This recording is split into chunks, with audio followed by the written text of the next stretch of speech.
Herkese selam. Bu videoyu kendini kaybolmuş hisseden, hayat hakkında belirsizlik yaşayan veya ölümden sonra ne olduğu konusunda şüpheleri olan kişiler için paylaşıyorum. Ben bunu bizzat gördüm ve yaşadıklarımı paylaşmam gerekiyor çünkü tarif edilemeyecek kadar korkutucu. Ama aynı zamanda inkar edilemez bir umut ve kurtuluş mesajı taşıyor. Bir zamanlar hayatım tamamen kontrolden çıkmıştı. Bağımlılık tarafından tüketilmiş, alkol ve uyuşturucunun sisinde kaybolmuştum. Günler birbirine karışıyor, her sabah bir öncekinin aynısı gibi başlıyordu. Geceyi içki ve uyuşturucuyla geçirir, sabah gözlerimi açtığımda içimde ağır bir boşluk hissederdim. Aynaya baktığımda tanımadığım bir yüze rastlar. Ancak kaçmak için yine aynı döngünün içine düşerdim. Kaçınılmaz bir şekilde kendini yok eden bir döngüye dönüşüyordu. Her akşam yarın farklı olacak diyerek içime bir umut serpiyor ama ertesi sabah aynı yıkıcı seçimleri yapıyordum. Bazı sabahlar uyandığımda günün saati hakkında hiçbir fikrim olmuyordu. Vücudum ağrıyor, zihnim tükettiğim maddelerin sisinde boğuluyordu. Diğer zamanlarda ise hiç uyanmıyordum. Sadece bir sonraki sarhoşluğa sürüklenerek zaman ve amacımı tamamen kaybediyordum. Hayatım pişmanlık, geçici bir rahatlama ve hiçbir şeyin dolduramadığı derin bir boşluk içinde sıkışıp kalmıştı. Geceleri sabaha kadar içip sabah uyandığımda baş ağrısıyla uyanıyor, bir önceki gecenin ağırlığını üzerimde hissediyordum. Ancak acıyı uyuşturmak için hemen başka bir içki alıyordum. Ellerim titriyordu, zihnim pişmanlıkla bulanıyordu. Ama bağımlılık utancımdan daha güçlüydü. Günler haftalara dönüştü, kendimi tanıyamaz hale geldim.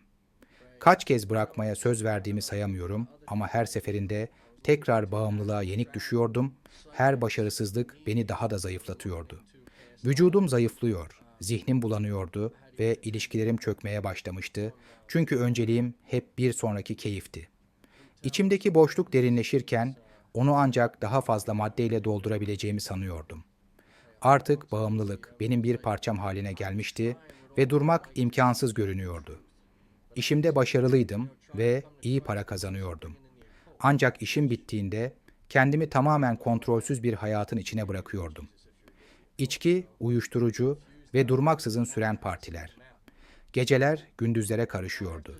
Bazen günlerce eve bile dönmüyordum. Hiçbir sorumluluk almıyor, sınır tanımıyor ve kimseyi umursamıyordum. Tüm bunlara rağmen kalbimin derinliklerinde her zaman İsa'yı sevdim. En pervasız anlarımda bile onun varlığını hissediyordum.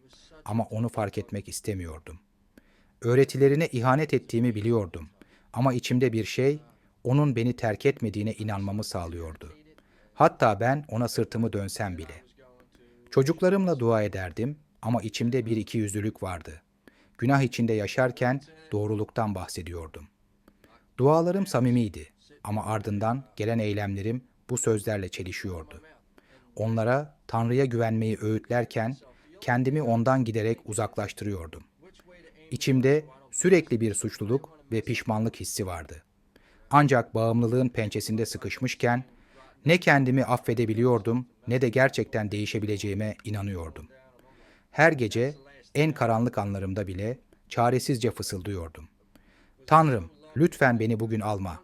Ben hazır değilim. Sonunda kırılma noktası geldi. 5 gün boyunca uykusuz bir şekilde metamfetamin kullanmıştım ve vücudum iflas etti. Kalbim göğsümden fırlayacak gibi çarpıyordu ve yere yığıldım. Ölmek üzere olduğuma emindim. Ambulans geldi, sirenler çığlık çığlığa çalarken çocuklarıma veda etmeye çalışıyordum. Panik içinde son anda onlara verebileceğim dersleri anlatmaya çalışıyordum. Tanrı'ya inanmalarını, ona güvenmelerini söyledim. Ama sesim etraftaki kaosun içinde kayboldu. Hastaneye giderken olağanüstü bir şey oldu. Bedenimden ayrıldım 3 kez. Kendimi yukarıda süzülürken gördüm, aşağıda yatan cansız bedenime bakıyordum. Derin bir korku sardı beni. Ne yaptım diye düşündüm. Bu muydu? Hayatım bu kadar mıydı? Merhaba, bu videoda belki de daha önce duymadığın ilginç detaylar var. Eğer videoyu izlerken keyif aldıysan, beğen tuşuna basmayı unutma. Yorumlarında düşüncelerini paylaşırsan çok sevinirim. Ve elbette daha fazlası için kanalıma abone olmayı ihmal etme. Hadi bu yolculuğa birlikte devam edelim. Önce olanları anlamlandırmaya çalıştım. Zihnim yarışıyordu. Bunun sadece bir yanılsama, yorgunluğun getirdiği bir sanrı olduğunu kendime söylemeye çalıştım. Ancak anlar geçtikçe hissettiğim şeylerin gerçekliğini inkar edemedim. Zihnim bir çıkış yolu arıyor, bunun sadece bir rüya ya da zihnimin bir oyunu olduğunu düşünmek istiyordu. Ama her nefeste genzimi yakan kükürt kokusu, içimi titreten çığlıklar ve üzerime çöken korku her şeyin gerçek olduğunu haykırıyordu.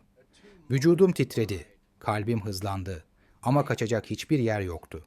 İçimde büyüyen dehşet, hiçliğin ortasında kaybolma korkusuyla birleşti. Burada sonsuza dek hapsolacak mıydım? Bastırıcı bir sıcaklık cildimi yakıyordu. Buram buram yanan kükürt kokusu genzimi yakıyordu. Ve uzaklardan gelen tüyler, ürpertici çığlıklar kulaklarımı dolduruyordu. Bir anda içimi ürperten bir gerçeklik çarptı. Bu bir rüya değildi. Bir halüsinasyon da değildi. Göğsüme ağır bir basınç oturdu. Nefes almak neredeyse imkansız hale geldi. Derim yanıyormuş gibi bir sıcaklık hissediyor, iliklerime kadar işleyen korkuyla sarsılıyordum. Etrafımdaki karanlık, canlı bir varlık gibi üzerime çöküyor, beni içine çekmeye çalışıyordu. Ayaklarımın altında yankılanan çığlıklar, kulaklarımda bir uğultu gibi çınlıyordu. Burası bir kabus olamazdı. Bu gerçekti. Ben cehennemdeydim. Devasa bir mağara önümde uzanıyordu. İçi ateşle ve insan aklının kavrayamayacağı ıstıraplarla doluydu. Sol tarafımda kocaman bir krater vardı. İçinden alevler yükseliyor ve çığlıklar yankılanıyordu. Biliyordum, katiller, zalimler, masumlara zulmetmiş olanlar ve vicdanlarını tamamen yitirmiş olanlar oradaydı. Tarih boyunca korku ve acı getirmiş ruhlar bu alevlerin içinde mahvoluyordu.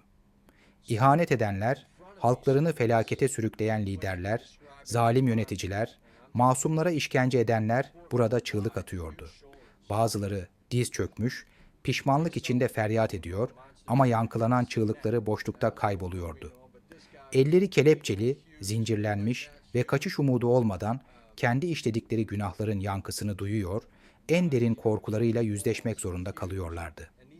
Şiddetle çığlık atıyor ama hiçbir şey onların ıstırabını hafifletmiyordu. Kendi dehşetlerinin içinde kaybolmuşlardı ve kurtuluş umudu olmadan sonsuza dek orada kalacaklardı. Ve ben de onların arasındaydım. Ancak tam o anda Tanrı'nın ışığı her şeyi değiştirdi.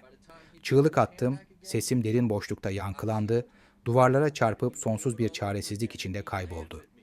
Tüm varlığımla merhamet için yalvardım. Gözlerim korkuyla dolmuş, ruhum parçalanmıştı. Korku tüm vücudumu ele geçirmiş, titremelerim durdurulamaz hale gelmişti. Ciğerlerim alev gibi yanarken nefes almak bile acı verici bir çabaya dönüşmüştü. Ve sonra imkansız gerçekleşti. Karanlığın içinden parlak bir ışık süzüldü. Mağaranın her köşesi aydınlandı. Tüm iblisler korkuyla titredi. Çığlıklar kesildi, ıstırap durdu. Ve biliyordum, bu İsa'ydı. Işığı o kadar parlaktı ki gözlerimi kamaştırdı ama aynı zamanda içimde derin bir huzur hissettim. Üzerinde tarifsiz bir ihtişam vardı. Giysileri saf bir ışık gibi parlıyor. Varlığı her şeyi aydınlatıyordu. Yüzündeki sevgi ve merhamet tüm korkumu ve pişmanlığımı eritiyor, içimi tarifsiz bir güven duygusuyla dolduruyordu. Ona baktığımda onun yalnızca beni değil, kaybolmuş olan herkesi kurtarmaya geldiğini anladım. Onu gördüm, ışık saçıyordu. Muazzam bir varlıktı. Beni yargılamadı, bana sevgiyle baktı ve sonra elini uzattı, beni tuttu ve yukarı kaldırdı. Geçmişimin ağırlığı, günahlarım ve yaşadığım karanlık onun dokunuşuyla çözüldü. Artık hafif hissediyordum. Sanki saf sevgi tarafından taşınıyordum. O an anladım. Bana bir şans daha verilmişti. O günden beri bir daha içki içmedim, uyuşturucu kullanmadım. Ancak bu yolculuk kolay olmadı. İlk zamanlar eski alışkanlıkların çekiciliği beni sınadı. Ama her düşme anında Tanrı'ya sığındım. Dua etmek, sevdiklerimin desteğini almak ve her gün kendimi yeniden inşa etmek için çaba göstermek zorundaydım. Her sabah bağımlılığın zincirlerinden kurtulmuş olarak uyanmanın ne kadar büyük bir lütuf olduğunu hatırlıyorum. Artık hayatımda bir amaç var. Sadece kendi kurtuluşum değil, başkalarına da rehberlik etmek, onlara umudun hala var olduğunu göstermek. Hayatıma berrak bir zihinle uyanıyorum. Artık bağımlılığın zincirleri tarafından esir alınmıyorum. Aileme daha yakın oldum. Çocuklarımla ve eşimle sevgi dolu, gerçek ilişkiler kurdum. Şimdi başkalarına rehberlik ediyor. Kaybolmuş ruhlara yardım etmeye çalışıyorum. Her yeni gün İsa'nın bana verdiği ikinci şansı onurlandırmak için bir fırsat. Ancak bu süreç her zaman kolay olmadı. Eski alışkanlıklarımın gölgesi zaman zaman üzerime çöktü. Ancak her zorluk anında dua ettim, içimdeki inancı güçlendirdim. Karşılaştığım mücadeleler bana sabrı ve sadakati öğretti. Artık her günümü bilinçli bir şekilde seçerek Tanrı'nın bana sunduğu yolu takip etmeye kararlıyım. Merhaba, bu videoda belki de daha önce duymadığın ilginç detaylar var. Eğer videoyu izlerken keyif aldıysan, beğen tuşuna basmayı unutma.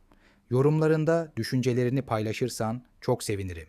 Ve elbette daha fazlası için kanalıma abone olmayı ihmal etme. Hadi bu yolculuğa birlikte devam edelim.